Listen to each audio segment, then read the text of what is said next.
¿Qué tal, Juan Francisco? ¿Cómo está? Muy bien, no tan bien como tú, pero ¿qué vamos a hacer? A todo hay que adaptarse. Hay que adaptarse. Claro. Hace poco que llegaste de España, Llevo acá 4 meses. 4 meses. ¿Qué hacías en España? Bueno, en Canarias. Canarias es parte de España. En Canarias hacía muchas cosas. Por ejemplo, en Canarias soy psicoanalista. En Canarias tenía un grupo de la Escuela de Psicoanálisis y Poesía Grupo Cero, que se llama Psicoanálisis Las Palmas, y hacíamos actividades, hacíamos charlas, conferencias, dábamos cursos, había gente que me tomaba como analista. Esa es una parte del trabajo. Y también difundíamos el pensamiento del Grupo Cero en poesía.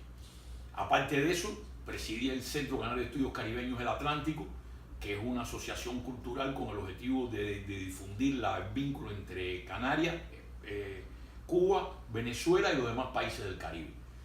Esa asociación hacía todos los años un evento que se llama Festival Atlántico de Poesía de Canarias al Mundo. Todos los años lo dedicábamos a un hecho, un evento, a una personalidad, a un acontecimiento que tuviera que ver en ese vínculo entre Canarias y América en sentido general, ¿no? Entre ellos, uno que fue uno de los más importantes, lo hicimos con Manuel Díaz Martínez. Manuel Díaz Martínez, posiblemente el poeta cubano más importante de los que están fuera de Cuba. Él tiene el premio Julián del Casal, tiene una serie de premios, pero aparte de eso, él es el único que queda vivo del jurado que le dio el premio a Alberto Padilla, para empezar. Además, Manuel es un tipo muy asequible, entonces le hicimos un homenaje a Manuel. Dedicamos ese año el festival a Manuel, como otra vez se lo hemos dedicado a otra gente. Hicimos también una antología, reeditamos un libro que Manuel tiene, que es a su esposa, que vivió en Canarias también, que era pintora, que fue secretaria nada más y nada menos que de Lezama Lima. Y entonces, eso fue un año, pero todos los años hacemos esa actividad y se sigue manteniendo. Hacemos esa actividad, hacemos también en coordinación con Grito de Mujer, que es una organización de República Dominicana.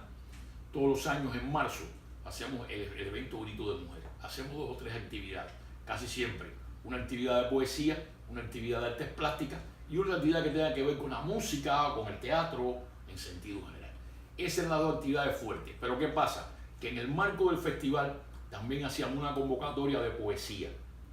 La que más resultados nos ha dado es la que se ha hecho con poesía erótica. Ha tenido mucha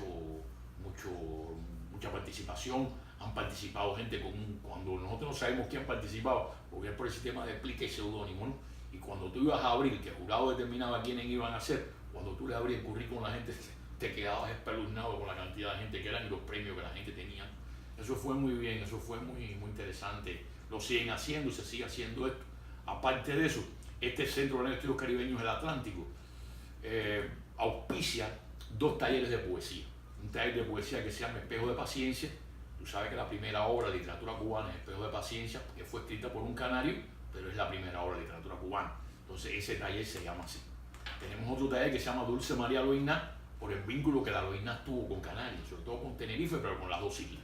Y entonces junto a eso hacemos en el año una serie de otros eventos, recitales de poesía, auspiciamos exposiciones de artes plásticas, recitales, hacemos en el año 7, 8, en el año a veces hay 6, 7, 8, 9, depende también y todo eso lo hemos hecho sin percibir recursos económicos de nadie.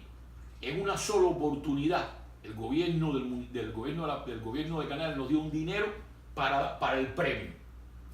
Tenemos una editorial, que es la editorial Cuaderno La Guerdera, que hemos editado 15 libros de poesía, 15 libros en sentido general, 13 de ellos de poesía, 1 de narrativa y 1 de arte. La editorial no tiene un fin económico, la editorial tiene un fin supuestamente, primero que todo, que tenga calidad lo que se publica, y luego después, bueno, que por lo menos eso no dé pérdida. Como la gente dice vulgarmente, como decía el funerario, yo no quiero que nadie se muera, pero quiero que mi negocio prospere, entonces por lo menos que no te dé pérdida. Eso lo hemos ido haciendo, se mantiene todavía. Yo no estoy allá, pero otra serie de gente, porque somos un equipo realmente de trabajo. Y entonces la gente han seguido haciendo esto que yo he ido haciendo, que no he ido haciendo yo solo. Esto es una labor de colectivo, una labor de grupo, una labor de incentivo general, ¿no? Más o menos ese incentivo más o menos general, lo que más, tal vez alguna otra cosa después me provoque y entonces te digo otras cuestiones, ¿no? De eso doy fe, porque he estado mirando hace un año todas esas actividades que ustedes realizan allá en Canarias. Ahora bien, te mueve como poeta, como narrador, como ensayista, incluso como crítico, pero también eres antropólogo y ha incursionado, por supuesto, en el trabajo de psicología. Participaste en la primera convención de la comunidad, fuiste panelista. Me gustaría que hiciera un sondeo de ese momento, qué te pareció, qué positivo viste y cuáles son las perspectivas que tú crees que pueda tener este proyecto que ha comenzado hace apenas un año. Me parece muy interesante y con un matiz nuevo. Te voy a decir, voy a ser un poco abogado del diablo. Me parece que el matiz ese de que sea de la diáspora y que no sea del exilio le da un matiz totalmente nuevo, distinto, aglutinador, más amplio. Los cubanos en sentido general tenemos un gran problema, que cuando nos reunimos tres cubanos empezamos a discutir. Entonces, por línea general arrastramos determinadas cuestiones que nos vienen de Cuba durante 15, 20, 40, 50, los tiempos que hayamos vivido en Cuba. Tenemos un problema porque tenemos un represor metido, incrustado dentro de nosotros. Entonces, ser abierto, ser democrático, pensar que hay otras personas que pueden ver la vida de una manera distinta como nosotros la vemos y aceptarlo, bueno, discutir, tener respeto hacia lo otro. Esto viene muy bien por estas dos cosas que tú me decías o que me apuntabas. Yo tengo 2 de formaciones profesionales, bueno, casi 3.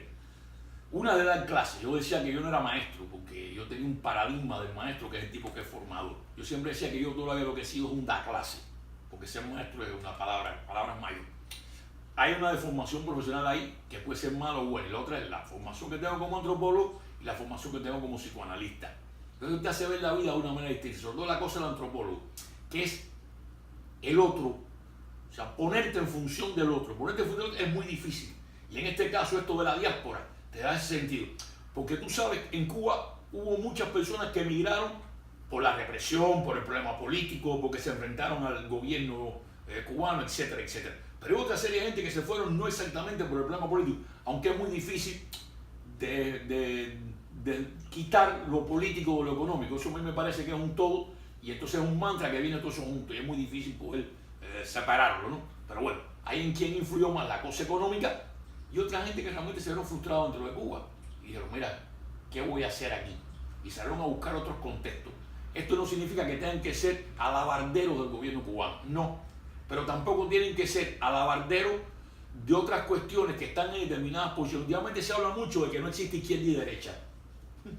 Y me parece que no hubiera derecha si no hubiera izquierda, y no hubiera izquierda si no hubiera derecha. O sea, eso tratar de decir, estoy delante o estoy detrás. No. Hay un pensamiento de izquierda que puede ser malo, bueno y regular, como hay un pensamiento de derecha que puede ser bueno, malo y regular. No quiere decir que de la izquierda todo sea bueno y que de la derecha todo sea bueno. Hay una extrema izquierda que es terrible, como una extrema derecha que es terrible.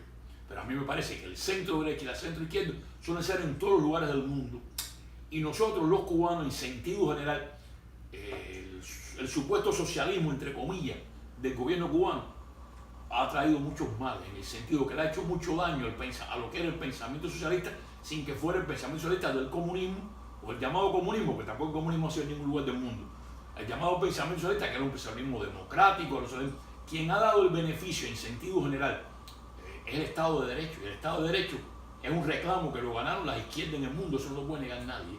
Ahora que luego después la izquierda tenía un montón de problemas y la dictadura, ya eso es otra historia, Pero en sentido general me parece que esto es importante y me parece que ese matiz que ustedes están dando de la diáspora y no del exilio puede ser provechoso en todo este sentido y que puede incluso abrir espacio a determinados contextos para decir, no tiene que ser una bronca entre determinadas situaciones desde el punto de vista esquemático o dogmático, lo mismo un lado que el otro. No sé si me explayé mucho. Yo creo que sí, que nosotros hemos previsto en este proyecto sobre la diáspora el contenido también del exilio. Cuando hablamos de diásporas, estamos incluyendo al exilio. O sea, es una proyección más bien cultural que abarca la política, la sociedad, la economía, la psicología, la mentalidad colectiva, la mentalidad individual y todo eso que se discute hoy en el mundo intelectual. Ha publicado bastante, tengo entendido, y estoy mirando aquí en la mesa algunos libros que no son todos. Sobre todo creo que tienes una obra bastante prolífera en lo que es poesía. Me gustaría que me hablara de tu proyección en ese sentido, de manera rápida. Pues yo en ese sentido, bueno, tengo varios libros publicados, ¿no? Tengo libros publicados del año 91, dentro de Cuba y fuera de Cuba. A mí me complace mucho, no solo lo que yo he publicado, a mí me complace mucho una obra que yo hice en el año 95, que fue con el doctor Villaroscar Menaza, que es el director de la Escuela de Psicoanálisis y Poesía Grupo Cero. Hicimos en el 95 una selección de poesía que se llamó Poesía Cubana Hoy, en el 95. En aquel momento habían personas que no las conocía nadie, más de la mitad de las personas que publicamos ahí en el 95, luego después, han tenido una proyección y un destacamento en la poesía que hubo buen ojo para esa antología. Y he tenido varias cosas publicadas, ¿no? Últimamente tú sabes que a uno siempre le interesa más el último libro que publica, ¿no? El último libro que publico es este, que se llama Silencio de un especial periodo. Es publicado por la editorial Quedía y por la editorial Cuaderno La Guerdera de Las Palmas de Gran Canaria. Este es un libro sobre el periodo especial. Yo estaba en Cuba, todavía estaba en Cuba cuando el periodo especial, y todo aquello que no podía soportar, todo aquello que era muy difícil, trataba de exorcizarlo en la poesía. O sea, eso, la poesía me permitía liberarme de determinadas cuestiones y que esto no me hiciera daño, o que me hiciera el menor daño posible, ¿no? Entonces, ese libro, te estoy diciendo, tú sabes que el año más difícil del periodo especial fue el segundo semestre del 91, aunque el 92 siguió siendo terrible. Y todavía es terrible, pero bueno, esos eran los años más agudos, ¿no? Y entonces este libro se publica recientemente. Este libro está publicado en... Está publicado en el 2015. Pero es toda una recepción de esas cuestiones, ¿no? Y es un libro que han caminado con suerte porque ha tenido determinados criterios de bien. Para un número, me dijiste, para un número de Hecatombe te voy a dar una crítica que hizo este libro. Cecilia Luis. Cecilia Luis es miembro de la Real Academia de la Lengua Canaria. Es profesora, es académica, es narradora, es poeta. Y es una crítica que me parece, no diciendo que el libro no está a maravilla del mundo, ¿no? Pero me parece que es una crítica, además, por una persona también con bastante, ¿cómo te diré? Con bastante currículum para poder opinar sobre estos temas. De paso, déjame decirte que uno de los artículos que van a salir publicados en Hecatombe 5, tú eres uno de los autores. Yeah. Se trata de un tema sobre psicología que me parece... Sobre psicoanálisis. Sobre el psicoanálisis, perdón, que me parece fascinante. Yeah. Continuamos porque tienes ahí en la mesa otros libros de poesía y me gustaría que al menos lo mencionaras. Tengo este libro que es un libro de poesía erótica que también ha caminado con muy buen camino, unas mujeres. Ayer o antier puse unos textos, son esos textos que a veces me da un poco a veces de vergüenza ponerlo, ¿no? Porque cada vez que pongo un texto de ahí por línea general aparecen 20 y pico, 30 y pico de me gustas, ¿no? Y entonces, pero es por el tema, es una poesía erótica y una poesía. Este libro a mí me abrió las puertas en Canarias, sobre todo porque el prólogo del libro me lo hace posiblemente la mujer más atrevida, la mujer que más ha trabajado la cosa erótica dentro de Canarias, que es Rosario Valcárcel. Rosario Valcárcel es poeta, es narradora, pero es una mujer muy atrevida. Y entonces Rosario tiene un nombre dentro de la poesía. Además, su esposo, el esposo de Rosario, es el narrador más importante, uno de los 3 narradores más importantes de Canarias. Y entonces todo esto a mí me abrió puertas, sobre todo porque ella me hiciera el prólogo. Pero me hizo el prólogo no porque me conocía. Yo le mandé el libro, le gustó el libro y me hizo el prólogo. Y ella hay 2 poemas aquí que ella habla mucho de ellos, que me lo aboca mucho, ¿no? Y este es un libro que también ha navegado con suerte, ¿no? De los temas que tú decías de ensayo, este es un texto que a mí me interesa.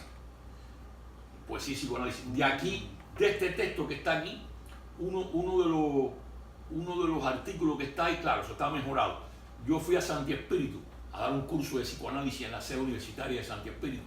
Y entonces me dijeron, ¿quieres publicar las conferencias? Sí, cómo no. Pero casi se publicaron las conferencias. De lo que yo había dictado, se sacaron el cuaderno de ensayos, son ensayos.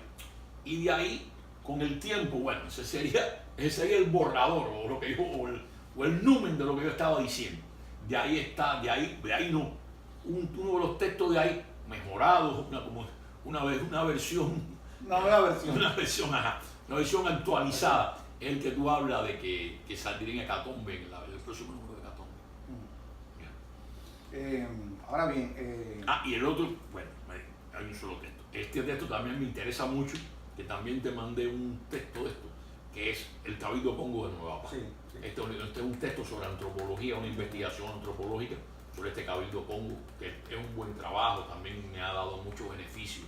Me lo publicaron, una versión de eso me lo publicaron en la revista de la Biblioteca Nacional, y es un libro que me ha abierto puertas, un libro que me permitió incluso luego después hacer primero el diplomado en etnología y la maestría en antropología. Porque eres máster en antropología. Soy máster en antropología. Sí. Interesante. ¿Te considera, te ve en alguna tendencia literaria moderna o tu literatura es conservadora? ¿En qué movimiento tú crees que te puedes ubicar con esta labor editorial? Tengo un trabajo por ahí publicado, que me lo publicaron hace muchos años en una revista de Estados Unidos precisamente, que es donde yo enfoco el problema de las generaciones, ¿no? Y me atrevo a hacer una teoría discrepando de todo el mundo, de lo que han escrito sobre las... Claro, busqué todo lo que se había escrito con anterioridad, entonces hice un trabajo sobre como a mí me parecían que estaban divididas, o cómo se debían dividir las relaciones literarias en Cuba. Ese es un trabajo de los años 70 o tal vez principios de los 80, 70 y pico largo. Ya hoy no haría ese trabajo así. A mí me cuesta mucho ubicarme dentro de las generaciones en Cuba. Además, me parece que eso también es un gran esquema. Entonces, me parece muy difícil poder ubicarme dentro de las generaciones en Cuba. En narrativa, cuando se publicó, cuando yo fui premio, como tú decías, en los años, no me acuerdo el año exacto, yo fui premio Pinos Nuevos en los años 80 y tanto, con un cuaderno de cuentos. Debe ser 90 y tanto, 92, 94. Pudiera ser que fueran 90 y pico, pero si es 90 y pico pegado a 92 pudiera ser, sí. Por ahí más o menos.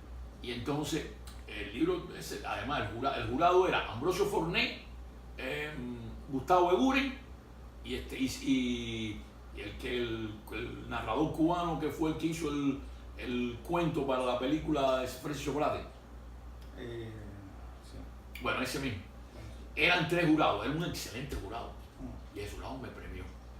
Y luego después de ese cuaderno me han dicho excelentes cosas, ¿no? Que se llama, me han dicho diferentes cosas. Y alguien me decía, el problema es que este libro te salió, ese libro que fue premio Pinos Nuevos, te salió muy atrasado, que era un libro que debía haber salido en otro momento, ¿no? Nosotros los de entonces se llamaba, un poco jugando con el verso de Neruda, es una coña realmente con el verso de Neruda. Y porque no hablo mal de Neruda, nunca hablo mal de Neruda, pero no hablo bien tampoco.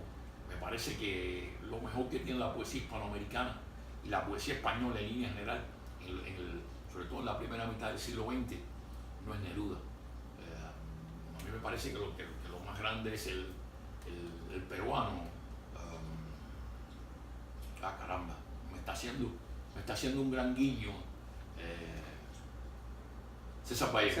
Me parece que lo mejor es. Mi poesía no tiene nada que ver con César Vallejo, pero es esa cosa que tengo detrás que quisiera hacer, ¿no? O que quisiera hacer. Es una poesía más bien directa, una poesía más bien de circunstancias, más o menos con esas características. No me gusta opinar a mí mismo de poesía, me gusta que otra gente hable de ella. ¿Cómo tú ves desde ahora, desde el presente, el ambiente literario, la producción literaria cubana que dejaste en Cuba y la que se está moviendo ahora en la diáspora y en el exilio? Yo sigo al tanto, sobre todo durante el tiempo que estuve en España y estando aquí, yo sigo mucho al tanto de qué ocurre. Además, mi hijo, Larry Javier González, fue premio David y el premio Julián del Casal. O sea, que es el premio importante que se da en poesía. Dice que no es poeta, que escribe verso y que él lo que más hace es la cosa de la promoción de artes plásticas y hace trabajo de artes plásticas y demás. Y entonces hay un movimiento poético importante dentro de Cuba, sobre todo haciendo cosas, rompiendo esquemas, incluso haciendo poesía no escrita en verso, o sea, no partida en verso. O sea, no partida en verso. Que no esté partida en verso no quiere decir que no sea poesía. Y no es que sea prosa poética. Manuel Díaz Martínez dice también que la poesía no es que no hay prosa poética, que hay poesía o no hay poesía. Da lo mismo que tú la escribas en verso que la escribas de forma como si fueran narrativa. No importa. Hay un grupo importante de poetas en Cuba que están trabajando esa poesía. Ahora recientemente la revista de la UNIA, no importa que sea la UNIA porque hay gente de todos los contextos, hicieron un premio de poesía, dieron un premio que a mí me parecía muy interesante los premios. hay cosas interesantes, hay cosas que están haciendo. Hay un grupo en Adamar que hace cosas de poesía muy interesantes, pero muy interesantes, rompiendo esquemas, en una onda underground muy interesante también. Hay cosas en provincias, sobre todo en las provincias. Ahora murió recientemente, no me acuerdo el nombre, ahora murió recientemente, que Francis Sánchez habló de él, un poeta que vivía en la provincia de ellos, y era un tipo que casi vivía escondido allá, pero el tipo era un excelente poeta. En Cuba sobran gente, en esa, como diríamos, en el incilio prácticamente, haciendo cosas. Mucha calidad. Sí, sí, sí. La poesía cubana siempre ha tenido mucha calidad, en sentido general, desde que el mundo es mundo, desde Martí hasta nuestros días, ¿no? Hay una tradición de poesía, y sobre todo, yo pienso que últimamente hay un grupo de mujeres escribiendo poesía dentro de Cuba, que es la poesía más rompedora, que es la poesía con menos prejuicio, yo diría, y que menos están lastrados con lo que te decía al principio, con esa censura que está dentro de nosotros, ¿no? La mujer tal vez será por una serie de condiciones, ¿no? A veces más valiente, a veces más de enfrentar cosas que nosotros, que los propios hombres, me parece. ¿Tienes algunas influencias literarias en el plano de las ciencias sociales, la antropología, el psicoanálisis? ¿Quiénes son tus seguidores? ¿Quiénes son tus...?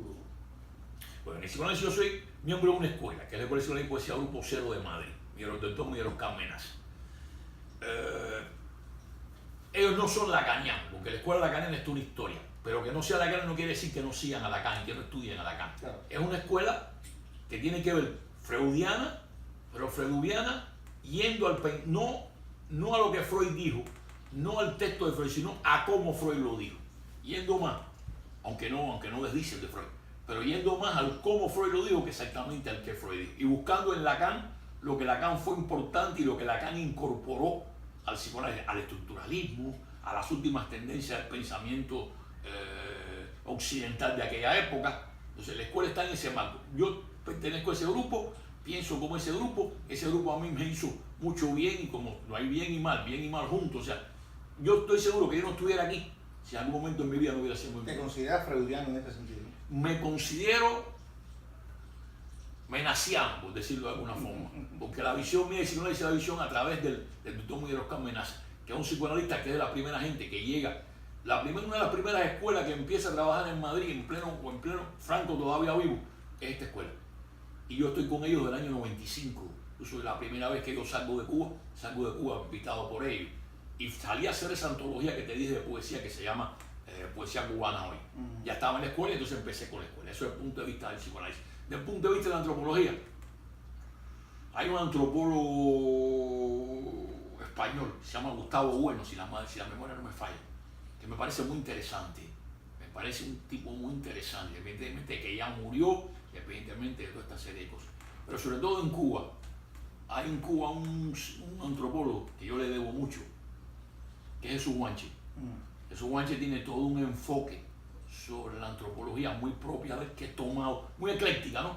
Y otra persona que tú has trabajado mucho y que has hecho diferentes trabajos sobre él, que yo conocí personalmente, hablé con él varias veces. Yo trabajé en Santiago 2 años, viví en Santiago 2 años y estuve en Santiago, que es Joel James.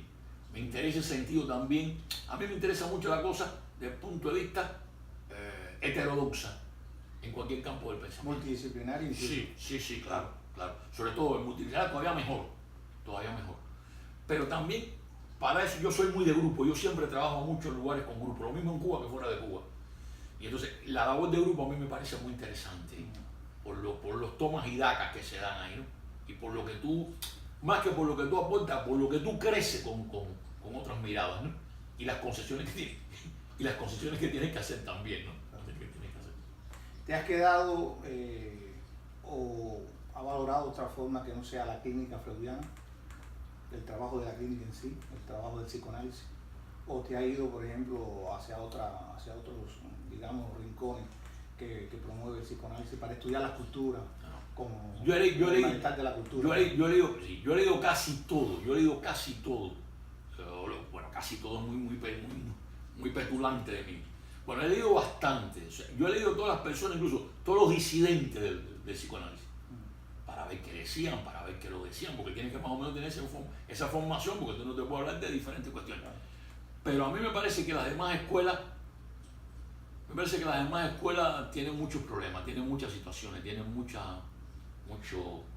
además que se han convertido mucho en en un problema económico, se han convertido mucho en un problema monetario, se han vuelto muy cínicos en el buen sentido de la palabra cínica, no el cinismo ese que se emplea vulgarmente.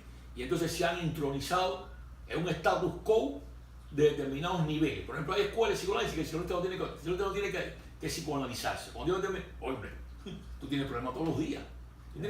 Yo pienso que el psicoanalista tiene que estar dentro de un cuerpo y tiene que formar parte de un todo. Además, mi escuela te exige eso, formar parte de un cuerpo, tienes que psicoanalizarte, no puedes psicoanalizarte nunca, tienes que participar en esto, tienes que participar en alguna actividad desde el punto de vista cultural, ya sea poesía, entonces tienes que hacer determinadas cosas en funciones sociales. No es tú metido, porque eso no existe, eso a veces sale mucho en películas. Se ve un psicoanalista o hasta a veces hasta un psicólogo en un gabinete el solo y él tiene todas las cosas. Señor mío, ese tipo nace, muere, tiene determinadas situaciones, madre, padre, hijo. ¿Cómo ese tipo resuelve las situaciones que tiene? Cuando tiene todos los días determinados problemas. Además, tiene que consultar casos con otros analistas. Es un trabajo de grupo, es un trabajo de equipo. Perspectivas de trabajo. Perspectiva de trabajo. Bueno, perspectiva de trabajo. Lo último que estoy haciendo, tengo terminado un artículo que se llama, es sobre un libro de Leonel Soto. Leonel Soto es un tipo que fue un dirigente partidista en Cuba, pero fue un ensayista también. Y tiene un libro que son 3 tomos, que son tres tochos. Y en ese tocho el tipo dice sobre cosas de la cultura, sobre cosas de la historia de Cuba que no ha dicho otra gente. Incluso cosas personales desde el punto de vista político, desde el punto de vista de la historia de Cuba, desde primera mano. El libro se presentó un día, una mañana, en medio de la feria del libro, en vez de presentarlo en la feria, lo presentaron en el Palacio de los Capitanes Generales. Yo dije, coño, un libro que presentan a la 1 de la tarde. ¿Qué? Esto tiene cola. Y fui allí, lo que había unas 40 personas, no éramos más. Del libro no se ha dicho nada más. Yo tengo los 3 tomos, lo compré ese día allí, y hay una serie de personalidades en la cultura cubana que me han pedido el libro y yo se lo he prestado para que los lean, porque el libro desapareció. No ha vuelto a aparecer por ningún lado. ¿Y los motivos? Las cosas que el tipo dice en el libro. Además, el tipo estuvo muy cercano. El tipo era un militante del viejo partido con determinados vínculos y de estructura entre el viejo partido, pero siempre tuvo mucho vínculo con Fidel Castro. Siempre fue un amigo. Cuando Fidel no era nadie en la universidad, era el secretario del Movimiento Comunista dentro de la universidad. Y era un tipo con determinado. Pero que él dice, por ejemplo, eso que Fidel dice, digamos, en un momento determinado, que él fue al Congreso en Bogotá y que fue por la libre. Dice, no, fue por la libre. Eso se le permitió por esto. Hizo una serie de cosas. Dice eso solo. Él se atreve a decir que los primeros textos de marxismo que se dieron a Fidel Castro se lo dio él. Y él dice cómo se lo dio. Además, dice cosas que tú dices, te quedas así realmente. Además, ¿por qué el libro desapareció? Porque el libro no apareció nunca más. Porque el libro es esto que cuando el libro no aparece nunca, se me olvida el nombre. ¿Desaparece? Sí, pero no, ese libro los primeros libros que se imprimieron, que no se imprimían, que eran escritos a mano y que eran muy difíciles de conseguir. El Excel me está haciendo mal. Entonces, que es un incunable. Incunable. No es un incunable porque lo imprimieron. Claro. Pero el libro desapareció, el libro no se ve en ningún lugar. Hay otros libros también que lo sacan inmediatamente. Claro, pero este libro estoy seguro que se va a convertir en un mito. Porque la gente va a hablar de él, pero la gente no lo tiene. Entonces tengo un trabajo en 5 o 6 cuartillas, comentando, pero no solamente comentando el libro, sino partes del libro y diciendo partes del libro, más que comentando y diciendo partes del libro para que la gente tenga acceso a. Esa es una cosa que estoy haciendo. Tengo terminado un libro de poesía donde entierran los muertos de cabezas. Un libro de poesía. Entierran los muertos de cabeza. O sea, que tiene que ver mucho con estos temas de cosas inusitadas, de cosas cosas que cuestan trabajo. Estoy haciendo eso. Un libro de cuentos que tengo trabajando diferentes cuentos de diferentes contextos que están estos y otros cuentos traídos. Coño, que uno de ellos se publicó aquí, uno de ellos se publicó en este número de Catombe, sí. Y entonces estoy trabajando eso. Estoy trabajando una novela que tengo por la mitad hace muchos años y parece que últimamente me estoy levantando temprano en la mañana y trabajo todos los días, como Hemingway dice, todos los días trato de hacer una partida. Y más o menos me va. Me va que a veces me asusta. Entonces, ese es un casi compromiso con mi hija Claudia. Porque papá termina de escribir eso, por ejemplo, que tengo hace años en gaveta, comparte por aquí, comparte por allá. Más o menos esas cosas. Sí. Bueno, te agradezco este conversatorio, esta charla que hemos tenido hoy. ha sido fructífera, me parece que ha abordado de una manera genial, inteligente, los temas que te he propuesto, he preguntado, y bueno, nada, agradecido. Y a ti, hermano, a ti, las gracias a ti y gracias al instituto, gracias a la labor que ustedes están haciendo, gracias a la labor que está haciendo Hecatombe. Me parece que esto es muy interesante y sobre todo lo más interesante me parece eso, el sentido de manejar esto de este nombre que ustedes trabajan, de la cosa de la diáspora. Me parece muy interesante porque me parece que va a abarcar mucho, me parece que es muy necesario sobre todo en estos momentos. Bueno, gracias. Gracias a ustedes. Gracias a ti.